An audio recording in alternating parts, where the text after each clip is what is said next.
Good morning and welcome to another exciting episode of the Family Meeting Podcast. We are your hosts. I'm Thomas. And I'm Lysandra. And we are here to spend time with all of you. Beautiful people. Yes. I hope you're having a great week. Glad to see you today. We're having a pretty good week. Getting a lot of stuff done. So I feel like I should confess to our YouTube people. yeah. I had 2 naps yesterday. Which is weird because you never take a nap and then Never you happens. had 2 yesterday. I had 2. I had like a 40-minute nap, woke up, did some things, and like I was like, I still feel terrible. And I had like another 30-minute nap. She took a nap. I went for a run. I came back from my run. She was taking another nap. Did you think I was sleeping the whole time? No. Okay. No, because I saw you when I went to go take my run. Oh, was I awake? Yeah. Okay. So, Yeah, it was a weird day. But that means I'm having a good week. yeah. Getting some rest after painting every day the week before. So, Yeah. But we hope you're having a great week. Looking forward to our conversation today, talking about changing and working on ourselves and helping our spouse and all those sorts of things. So it will be a good conversation for us to have. Change is hard. I hate change. We have different people. We have people who like change and people who hate change. But if you're doing anything to work on or improve yourself in any form, whether it is an issue you have, a habit, your health, whatever, change is hard and it takes work. Yep. But it's always worth it in the end. Exactly. So that's what we're going to talk about today. This isn't working. All right, then let's change it. Okay. And with that, let's get things started today. Gather round, everybody. It's time for a family meeting. The Family Meeting is a show that's all about family relationships. We're the Ostracamps. I'm Thomas, and this is my wife, Nappy. Hello and welcome to our family. Welcome to episode 207 of the Family Meeting Podcast. On today's episode, we are going to think about this kind of phrase that you hear people say sometime. This isn't working. Yeah. Maybe you've said that before. This is not working. What's the last thing that you said that about? Oh, I didn't know you were going to put me on the spot right off the bat. It's a podcast. I put you on the spot all the time. Is it our marriage?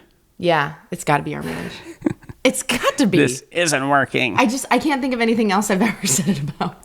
Well, I've said it, I think the last time I really said it was like when I was overwhelmed with like working outside the home, working inside the home, homeschooling, doing church work, and doing having family a meetings. messy garage. Having a messy garage. And I was like, this isn't working. I can't keep living like this. I usually say I can't live like this. Yeah. Which is my version of this isn't working. Yeah.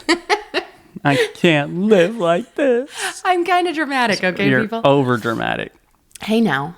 I'm just the right amount of dramatic. Yeah. Okay. But we want to talk about that. Maybe you've said that in your life before. This isn't working. Well, how are we going to change then? How can you change what's happening so it does start to work? And I mentioned this at the end of last week's episode. Insanity is doing the same thing over and over again and expecting different results. Right? So you say this isn't working, but have you changed anything? If you haven't, you're insane. So, but the idea behind that is that repeating the same actions while expecting different outcomes, it's just irrational. It's not going to work.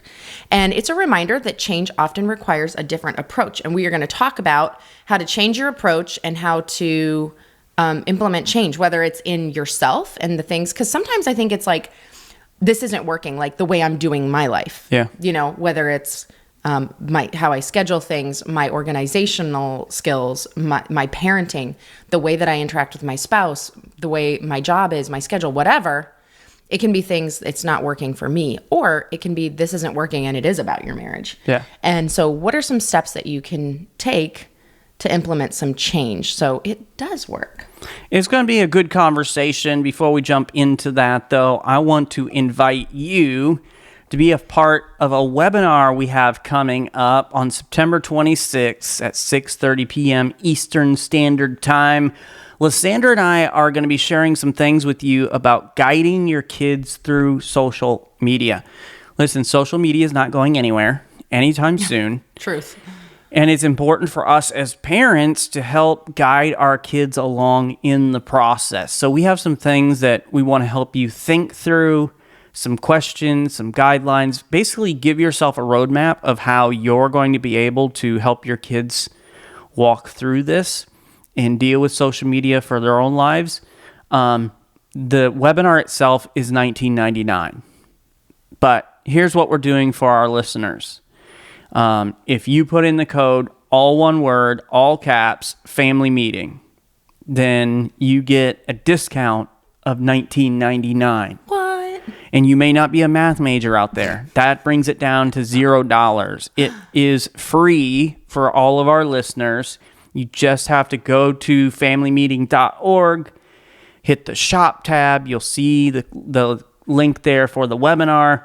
Put it in your cart, check out like you normally would do, use the promo code family meeting, all one word, and it will discount it to free. So we have some people already that have jumped into that and have gotten their tickets for it. We're looking forward to that time together with all of you. And we are going to share some things with you, but we're also going to be having a conversation with you. So you may have some questions. We're going to ask you, like, what are the tips that you have? What are the things that you feel like you've done well when it comes to your kids and social media? So it's not just about coming and sitting and listening. It's about learning, but also passing on your knowledge and your experience as well. So I think it'll be a great conversation for all of us to have. September 26th, that's Thursday, September 26th, 6:30 p.m. Eastern Time. Go and grab your tickets today. Sounds great. I can't wait. It's going to be a wonderful time. And I'm excited to hear what the other parents have to say and things that they have learned, or if they have small kids, maybe what are their fears about the future and stuff. So it's going to be a good time. I'm excited about it. So getting back onto our topic for today, we are talking about this isn't working. And people often complain that they aren't who they should be, but then they take no action to change. Yeah. Or they just complain about the way that their life is and don't do anything to change it either. So I'll go on a little rabbit trail here, and that's okay because Thomas has to do whatever I say, so he can't stop me. Story of my life. Do you ever have people in your life who like come to you and talk about how frustrated they are with their life or their circumstances, and you listen and you empathize and you truly care, and then you offer a suggestion and they shoot the suggestion down without even really giving it any thought. And then like the next time you see them, they're complaining about the exact same thing. And it's like this over and over and over. And you're like, dude, I want you to be fulfilled in your life. I want you to be happy. I want you to get through this circumstances, but you're not doing anything different. Like everything is the same. And every time we talk, it's the same thing. And it's so frustrating. Yeah. It makes me wonder when I do that and I just don't know I'm doing it. Well, and the thing is, like, for those of you that aren't aware or you're new to the podcast, Lysandra and I lead Beachside Community Church together here in Palm Coast, Florida. I have actually, for those of you who are watching on YouTube, I have my very brand new shirt, Beachside Loves Palm Coast. And you look good in it, babe. So thank you. We deal with a lot of different people. They come to us with questions and counseling and whatever else. And you do have those people where they just want to sit and complain. Mm-hmm. They're not really interested in changing anything. But it is very rewarding when you have people who listen to what you're trying to tell them, the advice that you have, and you see them taking the steps to change their lives and change their situation, and then get to the other side of that and live in the happiness of the change, the positive changes that they've made. So, but it's very frustrating when you know what'll help somebody and they're just not at that place yet where they're ready to change. Right. And a lot of what we do is walking people through their hard circumstances, even when they aren't ready to change, until they are ready to change. It's just sometimes it's difficult. Yeah, because you can't change somebody. They have to want it for themselves. Yeah. And it's something you have to learn, whether it's for your kids or you've got a family member or friend who's overcome by addiction of drugs and alcohol or pornography or whatever else it is. Like, unless they're ready to change, there's nothing that you can do to help them. Yeah. That's a good thing to realize, even if it's a very difficult thing to realize.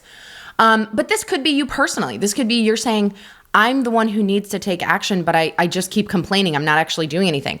Maybe you have habits or behaviors that you know you need to change. Or like Thomas mentioned, it's an addiction that you know you need to change. But you've tried and failed, or maybe you don't believe you can change, so you never try. Well, I would say this. If we're honest and we truly search ourselves, every single one of us has things in our lives and things about us that we do need to change, that we do need to continue to work on. And so if you're at a place where you're like, I have nothing really to change in my life, it's time to do a little fresh evaluation, because the things that we're going to share are going to help every single one of us, because we all do have things that we need to change. Right. But this episode will not help you if all you're doing is being like, yeah, my spouse really needs to change. Yeah. You're right. Not They gonna do. help you. They do need to change, but they've got to come to that realization for themselves, and you've got to understand that you've got to change as well. That's right. And maybe it's your marriage. Maybe you feel like your marriage relationship isn't working. And I know I've said that about not necessarily our marriage, but like our life in general, where I've been like, this isn't working, where I'm doing too many things and trying to juggle too many things. And I've given it my best and it's not working. Like it can't happen because there are only so many hours in the day. I only have so much energy. And so I have said that to Thomas, this isn't working. Yeah. We've had conversations like that. And what did we do? We implemented change so that, it could work. But we were telling our YouTube viewers that my thing is, I can't live like this. Yes. So my version of this isn't working is I can't live like this. So maybe that's what you say too. But then the fighting, the resentment, the unhappiness is just not what you wanted, and the relationship isn't working. But whatever isn't working in your life, we hope that this episode will help you. And I want to share with you a quote that I heard in a session at a pastor's conference, and it is by Klein Snodgrass. And he said this, wow, that went well. Let me try that again. Poor Klein. He's like very disappointed in me. I messed up his quote. He said, you won't passively find what you aren't actively pursuing. Yeah, Okay? which is true. And that's what we want to do. We want to kind of sit back passively and be like, I want my life to change. I want my marriage to change. I want my health to be better. Yes, but we aren't actively pursuing the change. So those are the kind of things that we're going to talk about today. And here's what we want to just start with, and is this kind of question of how can we move from intention to action? Because the intention does have to be there if you're going to change, but you can't just stay at intention. You can't just stay at, well, I want my health to be better. I want my relationship to be better. I want my work ethic or whatever it is to be better. You have to move from that intention to actually doing something about it. And maybe you're somebody who said this, I want to be a better person. I want to be a better spouse, but I can't. This is who I am. I can't change, which is not true. Right. All of us can change. And I think a lot of times we put things in a category of that's who I am to kind of justify not doing something about it. Well, and we've talked about this in different episodes before, where it's just like, well, I just speak my mind. That's who I am. It's like, no, you're just rude. You're just a jerk. Like, you don't have to say it that way, or you don't have to say it at that moment. We use that to justify our behavior, our poor behavior typically. But today we're going to give you small steps to move from intention to action. So here's your first step, whether you're working on yourself or on your marriage. And it starts with just clarifying the goals. Define what you or you and your spouse want to change. So whether it's your own personal life, for instance, the last month or so, I've not been happy with my health and my weight and my overall fitness level. So I had to begin by understanding something's got to change in my life. So, but hey, what do I want my goal to be? So I've set a certain fitness goal for myself about what I want to, kind of the weight I want to be at, the fitness level, and all those sorts of things. And you have to do this for whatever the situation is in your life, whether that's something for you personally or whether it's your relationship. Like, what do you or you and your spouse want to change? And one of the key things is look for the why. Mm-hmm. Why do you feel like this needs to change? Get to the heart of it, because if you can understand the why behind it, that why is going to propel you forward into making a successful change in your life or change in your relationship. Without the why, you will soon lose focus. Mm-hmm. Mm-hmm. And the change is not going to happen. So the why could be, if it's in your marriage, it could be, the why is so we don't get a divorce, so that I can stop being miserable in my marriage, so that our children have a good example of what a marriage should be, so that I can keep my vows and fulfill what I told my spouse I would do or what I would be. The why for your marriage may be because we need to be closer, because we're distant.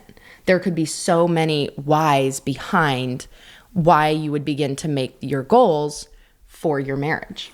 And Simon Sinek wrote a great book called Start With Why, and can really help you identify and ask some questions to figure out what that why is. Maybe you're not sure.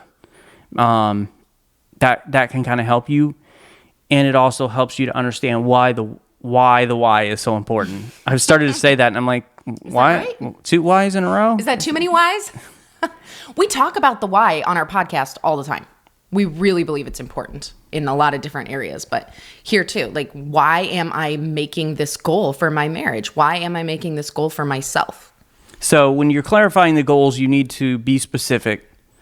You need to have measurable goals that are easier to work towards than just kind of vague intentions. Like, a vague intention is, I want my marriage relationship to be better. Mm-hmm. Like, that's kind of vague. Like, how do you get to that point? You've got to have some specifics behind it, whether it's, I want to learn how to communicate well with my spouse about our sex life.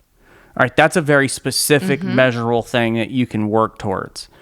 But just saying, well, I just want my life to be better, or I want my health to be better. Okay, that's great. But what about the specific goals? And if you just Google SMART goals, then that'll kind of give you some helpful steps. We've talked about that before on the podcast. Yeah, we have a whole episode on goals. Mm-hmm. But you and your spouse have to be open and honest about how you're feeling about things, and what you're going to change, what you want to change, and the why behind it. You've got to talk about that with your spouse, especially if the thing that isn't working is the marriage, okay? Now, if it's a thing that isn't working for just you, then I still believe that you should talk to your spouse about that, and we're going to talk about that. But the second step that you need to take is open communication. Yeah. Open communication. Whether or not it's a marriage thing or it's a you thing, you need to be openly communicating with your spouse. So you're going to start by having an honest, calm discussion with your partner about concerns and feelings. So calm is a very important word in that sentence. So often we want to be like, this isn't working. You have to change, da, da, da, da, da, and you're like screaming or whatever. That's not going to help you. Open communication needs to be a calm discussion, and it needs to be honest. You need to talk about how you're feeling, what concerns you about the relationship or about yourself. So express what's bothering you. And that tends to be where we want to stop. I told them why I'm mad. I told them why I'm not happy in this marriage. Yeah. Done. No, because there's another side to it, and you've got to listen to their perspective. Hear what they have to say, because they have a perspective that is equally as valid as yours is. So you're going to openly communicate your side, and you're going to let them openly communicate to you and hear what both sides are, okay? And then if it is you personally that you need to work on something, openly communicate that to your spouse. Bring them in on it. Well, and going back to some of the health things that I'm working on for me personally, I had to bring Lysandra in on what my health goals kind of were and the steps that I was going to take to fulfill these goals, because, you know, our lives are connected in a lot of ways, And a part of my health goals is changing up my diet a little bit and the things that I eat, when I eat, and those sorts of things. So I needed to bring her along with that, so she's not over there making, lasagna. Yeah. And No all of a more sudden, like, lasagna. I'm not eating lasagna, but she spent a lot of time making this meal. And so by bringing her in on it, she can understand what it is I'm going through. And not only that, be supportive and encouraging. And she has been. We've kind of been a support and encouragement to each other. Yeah, we've both done really well. And it really kind of started with that open communication that led to a grocery list. That was where it all started, was like, okay, let's get the things in the house that we know are going to help us, which we've always been all about: fruits, vegetables, meats, and all that. But it was like, okay, I didn't have steel cut oats. Yeah. And certain things. So it started with a grocery list and we went from there, but we've got to be able to help each other on it. Because when you share your goals with your spouse or your family member or a mentor who can offer that encouragement, they can help you with accountability too. Excuse me. And also part of that conversation was what not to bring into the house. Yes. What snacks and treats and whatever else. But you know what though? So I definitely didn't get any treats that he would want, like specific to his favorites or anything like that. But there are still treats in this house. Yeah. Because we have 4 teenage daughters who have their friends over all the time. And we always have healthy food and we always have junk food in this house. It's like, don't bring DiGiorno stuffed crust pizza in the house right now. I would not do that to you. But sometimes having someone to support you can really make the big difference in the change that you're trying to make. So go at it together. Be a partnership. Next thing you can do is just kind of revisit your expectations. Reflect on your expectations and be open to adjusting them. Sometimes you may realize your expectations were unreasonable of your spouse, your marriage, or yourself. And often the what in the world? Can you say that word? I'm saying disfat. What word did I mess up on this already? Dissatisfaction you're experiencing comes from unrealistic or unmet expectations. Yeah, you got to think about these expectations, because I think a lot of times it's like, okay, you want to be healthy and you're like, I'm going to lose 20 pounds in 10 days. That's unreasonable. That's an unrealistic expectation. Yeah. And yet we do that to our spouse, where we're like, I want to have the perfect marriage in 9 days. Yeah. That's not going to happen. So visit your expectations and really, really think about them, right? Yes. Okay. All right. Next, you're going to identify the real issues. This is a tricky one. It's going to take a little investigation sometimes. It is. Because a lot of times we don't even know ourselves. Like, I don't even know why I'm upset or whatever. But pinpoint the specific problems in the relationship and work on them together. So, for instance, if you're not having sex very often, that's not the problem. That's a symptom of something else going on. There's another problem happening, and that's the thing that you need to track down. Because maybe it's that you haven't really spent any quality time together, so you're not feeling that close emotional connection, so sex isn't happening. Maybe it's that life is too crazy and the too schedule. busy, yeah. So like, what's the actual problem? So that's what we're talking about here. Pinpoint the actual problem, not the symptoms of the problem. Maybe it is a communication issue, financial stress, differing life goals, and you're going in different directions, but identify that root cause. And that can help you tackle it more effectively. So a lot of times we are chasing down the symptom, not the problem. Yeah. So think about that as you evaluate yourself and your marriage. And so if you are working on yourself and you think, okay, I'm working on my anger. Anger may be the symptom and not the problem. What's actually making you so angry? There's probably another underlying issue that's leading to the anger. Well, and just to give you kind of a real world illustration of this that just happened in our house recently. The other day when we were leaving our house, actually, no, I think I was coming home from the gym. There's water on the garage floor, which is unusual. Now, the night before, it rained like crazy. So I'm like, trying to think about things in my mind. This could be just water coming in because of how much water we got at one time in a rainstorm. And our ground right now here is saturated. Right. But the water was not the main, like, that's not the main issue. Right. It turned out it was our water heater that was the problem and that was leaking. The water, on the basement, or not the basement, I just went back to our Iowa home. On the garage floor was a symptom of what the actual issue was. So we had to spend some time and kind of track down what the problem was. And if we would have gone into the garage and just mopped up the water, got the shot back out or whatever, the next day we would have water again. We wouldn't actually be fixing anything. We're just dealing with the symptoms. Yeah, and I think a lot of people waste a lot of time and energy dealing with symptoms because a lot of times that's easier, right? That's, in our situation, that's less expensive. It's less expensive in the short term to just get the shot back out and clean up a little bit of water. And that's true in our personal lives. It's true in our relationships. We just kind of deal with the symptoms sometimes. Sometimes we deal with the symptoms through sex or alcohol or hobbies or escape or entertainment, whatever, fill in the blank. Because that's easier than actually digging down and finding out what the root of the problem is. But the thing is, like, that issue's never going to resolve itself. Just like Snodgrass said, like, it's not passively just going to go away. So we've got to learn to do the hard work of getting down to the heart of the issue there. And it is work. And once we get to the heart of the issue, then we have an opportunity here, and the work starts with working on yourself. Whatever it is. You say, well, it's a relationship issue we're having, and my spouse is a big part of the problem. That might be true. But you can't do anything about that.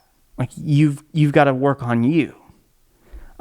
Stop blaming your spouse. When you play the blame game, nobody wins. Nobody wins. So just take responsibility for your own part. And this is kind of the way we approach things when we do couples counseling or marital coaching or whatever else. All right, what is the problem? First of all, what do you think the problem is? What do you think the issue is, that root issue like we talked about?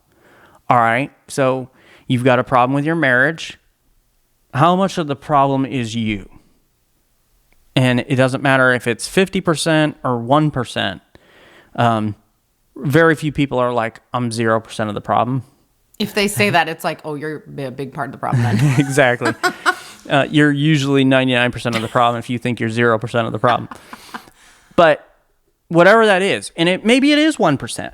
Like, maybe you are 1% of the issue and they literally are 99% of the problem. Just work on you, work on that 1%. Work on 100% of your 1%. And just take responsibility for your own part. You may not see it or realize it yet, but your personal issues can affect your marriage relationship. So, what are the personal issues you're bringing into the marriage? Focus on your own growth and well-being. Being the best version of yourself can positively impact your relationship. And there's just small things that you can do, right? You can go to counseling for yourself and work on your issues. I encourage people to work on their own health. And while you're working on your health, hey, work on other areas of your life at the same time. Audiobooks are great. Yes. I encourage people, hey, instead of just listening to random nonsense or music while you're exercising, hey, put on some sort of audiobook that has to do with whatever the issue is you need to work on. But there's so many things out there, courses and all kinds of stuff, that whatever the thing is you need to work on, there's just about an infinite supply of things that can help you work on it. And go to the Word of God and see what the Bible has to say with the issue that you're dealing with, the thing that you need to change about yourself, the thing that you need to grow in. Look up some Bible verses on it. You can simply Google Bible verses and find some scripture that's going to help you, and you can meditate on that and ingest it, and it can really make a positive impact on your relationship. And the next one we're going to talk about is creating a plan. Ooh, my favorite. Yes, this is your favorite part of the whole Love thing. the plan. The plan is the best, right? Always want to know what the plan is for everything. What's the plan? What's the plan? And I know that there are people out there who are like, planners are the worst. Yeah, they are. Anybody in here think planners are the worst? I don't think they're the worst, but they can be very annoying at times. Wow. Really? Yeah. Come on. I'm the reason that things happen because I figure out the plan, babe. Yeah. Okay, so you got to create a plan whether you're a planner or not. Because, But here's the thing. Okay. Some of you can overplan. You can overplan in such a way that unless the plan is perfect, you never actually get started. Yeah, that's not good. And that can be a holdup. Well, and another thing too is don't let your plans like rule your life. You know, that's one thing that I have to work on all the time is plans change. People over plans, but plans Yes. are important. Right. People over plans. Okay. So develop a clear, actionable plan. This is what we're going to do. And what you can do is you can break down your goals into small, manageable steps and outline what needs to be done to achieve them. So let's use Thomas's health illustration that he kind of has been talking about. He's not just going to be like, I want to lose this amount of pounds in this amount of time and stop there. Well, what's the plan to make that happen? And so it's here's the diet plan, here's the exercise plan, here's the time frame. One part of his plan was to buy new tennis shoes because his knees were hurting when he used his tennis shoes to run, so he cannot run. So one step of the plan was simply buy new sneakers. Yeah. So what's the plan to achieve the goals that you are trying to achieve? All right, what about in our marriage? Say that our marriage is really struggling in the area of connection. We are not connecting very well. We've started living separate lives. We've started going separate directions. We're not connected. So that's the problem. That's what we're working on. So how can we set actionable goals here? Well, we're going to get out our calendars and we're going to put something on the calendar each week for the next month of where we're going to get together, put down our phones and connect. Like we're going to purposefully schedule connection. So whether that's just going on a walk, you're going out to dinner, you are going away for a weekend, whatever that looks like. Yeah. So actionable steps that are small, that are clear, and they're achievable goals for your relationship. Okay. And they're actionable baby steps even. But it could include, improving communication or spending quality time together or addressing specific conflicts that you've had in the past, whatever you need to do, but make your plan of how you're going to attack this thing. Well, and you mentioned this word, but I kind of want to highlight it because a lot of times we look at the big picture of what needs to change, and that can be so overwhelming. For instance, maybe you've got some financial debt. You've got credit card debts, you've got student loans, you've got a house payment, you've got all these debts, right? If we look at that whole big thing, that can be kind of overwhelming. So let's take whatever the change is and just start small. Begin with small, manageable changes. And for you, that might mean getting up 15 minutes earlier so you can go on a short walk before you get going with your day and run off to work and whatever else. Like that's just something that's so very small. You drink nothing but soda, all right? Start with replacing one of those cans of soda with a glass of water. It's just so small. Yep. But you can begin to build up momentum that way. And then as that momentum gets building, then you're able to make larger changes because they seem more achievable. All right, I've been successful with this little thing, and that can help to, all right, what's the next thing and what's the next thing? And just consider practical changes. Sometimes practical changes like adjusting routines or managing stress differently can have a significant impact on the relationship. Next, you're going to find your motivation, okay? And when you do this, you can, it's when you find the thing that's going to be better, that's your motivation. You identify and focus on the benefits of making the change. So if I can lose the weight and get healthy, I can live longer. I can, walk upstairs without breathing heavy. I can go places that maybe I couldn't go before, whatever it may be. And seeing that as that outcome that you're going to get from the hard work, that's going to motivate you to keep going. So understand the positive outcomes that can happen can boost your motivation and your commitment to keep pursuing the change. So talk with your spouse. about how excited you are that, you're working on this thing and it's going to make you closer and it's going to help your marriage and you're going to be happier in your marriage and you're going to be more content. So talk often between the two of you about the motivation. Yeah.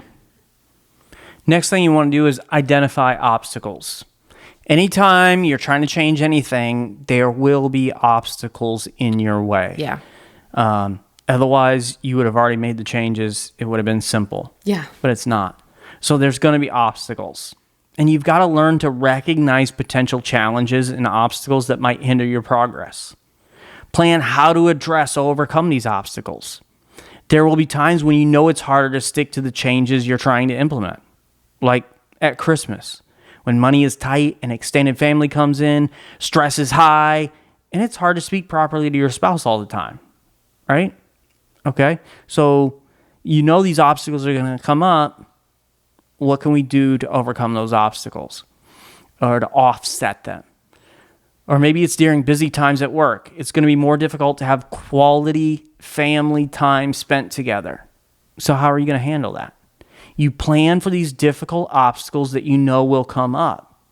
What can you do to prepare for them and make a plan to get through them well? Mm-hmm. So for instance, this is kind of a busy season for our family because right now our girls are in volleyball and we enjoy going to watch them play their games and all their stuff. But it requires a significant amount of time for our girls and for our family. So the normal routine of how we spend time together with the family is going to be different. And we could easily say, well, the girls have practice. They've got games on Friday, so we just won't do family day. No, that's not going to help us to achieve what we want to achieve as a family and with that connection. So what can we do to offset the obstacles that we know are going to be coming? And what do we do for family day? We still have family day. It's just shorter. We have half day family day during volleyball. Next thing that you're going to do, and I really love this one, celebrate the small victories. Sometimes we just get so discouraged because it feels like nothing's happened, but maybe something small has happened. Find that thing and celebrate it. Keep track of your progress. Celebrate the achievements, no matter how small they are. This can reinforce positive behavior and keep you motivated. Celebrate when your spouse doesn't lose their temper in a normally explosive situation. Like maybe it was just one time. Maybe they lost their temper 3 times, but one time they didn't. Celebrate the one time they didn't. Okay, let's help celebrate the changes that are happening, even if they're small. Or maybe you remember to take out the garbage. Yeah. Like, hey, celebrate that. One time. I did it. We've been fighting about this for 20 years. I finally remembered to take the garbage out. This is a win. Yes. Celebrate when your spouse chooses time with you over work, even if it's just a small amount of time. And you've got to stay patient and committed because change takes time. Yeah. Implementing change in relationships really requires a lot of patience, a lot of dedication, but you got to be committed to the process and understand that the process is going to be gradual. It's not going to be right away. Let's talk about weight gain and weight loss, right? So being healthy is important no matter what age you are. It's something that you need to be thinking about. And we are thinking about that right now, right? Well, you think about how long did we spend making poor choices, whether it be about food, eating, exercise, sleep, whatever. How long did we spend making bad choices to get into the situation where we're like, okay, I got to do something here. And yet we want to do something for 1 week and see all of that we built up for months just go away. It doesn't work that way, right? It takes time. I wish it did. We all do. We'd all be skinnier if we were, right? But just celebrate the small victories and give your spouse grace, give yourself grace as you work on the change. And then you want to reflect and learn. Regularly reflect on the progress and learn from any setbacks. Understand what works and what doesn't. And that can help you adjust your approach and keep moving forward. Practice empathy and understanding. Try to see things from your partner's perspective. Understanding their feelings and experiences can improve your connection and resolve misunderstanding. If you can't seem to understand each other, consider couples therapy or marriage counseling. A trained therapist can help both of you understand each other's needs better and develop strategies to improve your relationship. It makes me think of the whole water heater thing, right? So if we just kept on mopping up the water, we're taking care of the symptom. We're not actually fixing the problem. Once we found the problem, we knew it was the water heater. Thomas and I cannot change water heaters. I don't think that would end well. It would be a very bad idea. So we called in a pro. Yep. And sometimes you gotta Actually, we had to call in 2 pros. Yes, we did. A plumber and an electrician. As it turns out, they go together with water heaters. Many of you knew that. We didn't. But that just goes to show you why we needed pros. So maybe that's where you're at in the relationship side of things. But it also could be where you're at with the personal changes that you need to make. Maybe you've tried to diet and exercise year after year after year after year. Maybe it's time to call in one of those professional health coaches or a...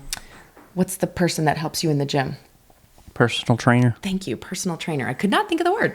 Yeah, and if there's a way that if we can help you with your marriage or with your parenting, you just need a little bit of coaching in a certain area, we're available to help you with that as well. And you can go to our website and click shop, and then you can reserve a time to speak to Lysandra or myself or both of us together to help you work through whatever that situation is. Absolutely. And the very last thing that we're going to tell you is imagine the impact of your success. Because as you picture yourself successfully making the change and making the changes in your marriage and your relationship, think about that positive impact that it's going to have and allow that to motivate you to keep going. So maybe, I've done this before, say it's your health. I have totally taken a picture of myself at like my most healthy moment of my life where I was like working out 7 days a week. No, 6. I took Sundays off. Sundays off. 6 days a week, eating like a bird, actually. I probably wasn't really healthy. I was just not eating any calories. And nursing a baby. And like, I was so fit. I was so muscular. And I remember there was a time when I took that picture and I would like hang it up and I would look at that and be like, that's my motivation. I'm going to get back to that. But maybe that's what you need to do, whatever it is. But imagine what it's like to have the success and like go after that. What would your marriage look like if it was healthy? What is your marriage going to look like after you spend a lot of quality time together?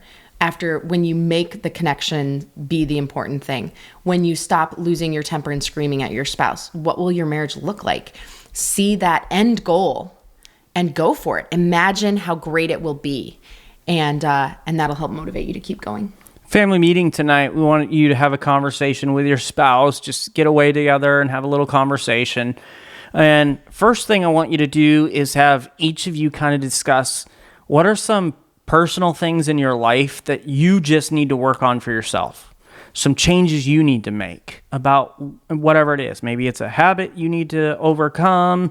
Maybe it's just a personal trait, character flaw, whatever it is you're having some issues with. Maybe it is a health thing. And for you've got something there that just needs to change. You need to do something different. So share what you need to change with your spouse. Let them share what they need to change, and then have a conversation about, okay, what about us as a couple? What are some things that we need to change so that our relationship can get better and be better than it is right now? Do we need to rearrange our schedule so we've got more time with just the 2 of us? Do we need to go to a coach or a counselor and work on some specific areas of our marriage? Maybe we need to schedule a time to go to marriage retreat, marriage conference, or something like that. But what are some changes that we can make that will help our personal relationship as well? Mm-hmm. Thanks for joining us today. Please go and subscribe to the Family Meeting Podcast from your favorite podcast provider. And if you found this information helpful, please share this episode on social media and invite your friends and family to listen in with you. To find more content and information Lysandra and I provide, you can go to our website, familymeeting.org, or email us at info@familymeeting.org. If you'd like to shoot us a text or call us, you can send a voice message at 904-257-3062. And we want to invite you to join us next week for our next family meeting as we look at the why behind discipline. Why is disciplining your child so important, especially when they're young? Because so often we have the wrong why. The why that we have is because they embarrass us, or we don't want people to think we're bad parents. What's the why behind disciplining your children, and what should it be? We're going to talk about that next week. Thanks for joining us today for this family meeting. Have a great week, everybody. This meeting is adjourned. All right. Good discussion today. Yeah. So what do you need to change? What about you? What about your life? You say, you know what? It's time to make the change. I'm not waiting for January. Yeah. I'm getting months head start right now on whatever that change needs to be. Mm-hmm. Thanks for joining us today, guys. Have a great week.